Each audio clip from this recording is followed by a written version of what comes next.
নমস্কার বন্ধুরা, আপনারা দেখছেন সরকারি সংবাদ ইউটিউব চ্যানেল। বন্ধুরা, মমতা সরকার বাড়ি মহিলাদের স্বনির্ভর করার জন্য কিন্তু একের পর এক প্রকল্প সুবিধা দিয়ে চলেছেন। হ্যাঁ বন্ধুরা, যেমনটা আমরা সবাই জানি যে ইতিমধ্যেই লক্ষ্মীর ভাণ্ডার প্রকল্প চালু করেছেন, যেখানে রাজ্যের প্রতিটি মহিলা প্রতি মাসে 500 থেকে 1000 টাকা পেয়ে আসছে। তবে বন্ধুরা, আপনাদের মধ্যে হয়তো এখনও অনেকেই এরকম রয়েছেন যারা আবেদন করেছেন কিন্তু এখনও টাকা পাননি, আর এরই সাথে আপনার ফোনে এখনও কোনো এসএমএসও আসেনি। আর বন্ধুরা, এমনও অনেকে রয়েছে যারা এখনো পর্যন্ত টাকাটি পাননি, যার ফলে তারা আবার নতুন করে আবেদনের কথা ভাবছে। তো বন্ধুরা, লক্ষ্মীর ভাণ্ডার সমস্ত মহিলাদের জন্য একটি গুরুত্বপূর্ণ আপডেট রয়েছে নবান্ন থেকে।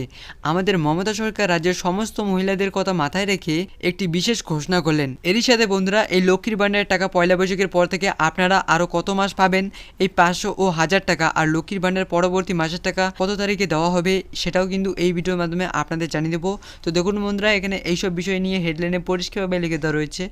লক্ষ্মীর ভাণ্ডার টাকা আর কত মাস দেবে, যারা পাননি তারা কবে পাবেন লক্ষ্মীর ভাণ্ডারে আবারও নিয়ম পরিবর্তন, পরবর্তী কিস্তি কবে পাবেন আপনি, এখনই জানিয়ে দিল আমাদের মুখ্যমন্ত্রী মমতা বন্দ্যোপাধ্যায়। তো বন্ধুরা, আপনারা যদি জানতে চান যে লক্ষ্মীর ভাণ্ডার টাকা আর কত মাস দেবে, তাহলে কিন্তু বন্ধুরা সবার আগেই এই ভিডিওর নিচে থাকা লাইক বাটনটি ক্লিক করে পাশে থাকা সাবস্ক্রাইব বাটনটি ক্লিক করে বেল আইকনটি অল করে রাখবেন।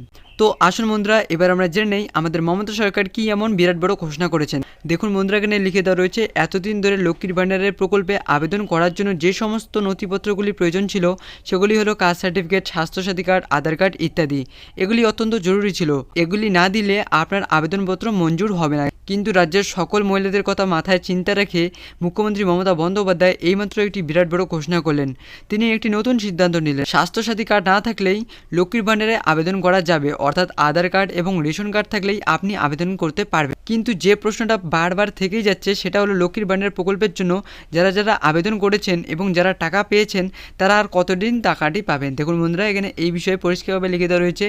এ বিষয়ে মুখ্যমন্ত্রী মমতা বন্দ্যোপাধ্যায় জানান যে আপাতত যতদিন পর্যন্ত তাদের সরকার ক্ষমতায় রয়েছে ততদিন পর্যন্ত তারা লক্ষ্মীর ভাণ্ডারের প্রকল্পের টাকা দেবে।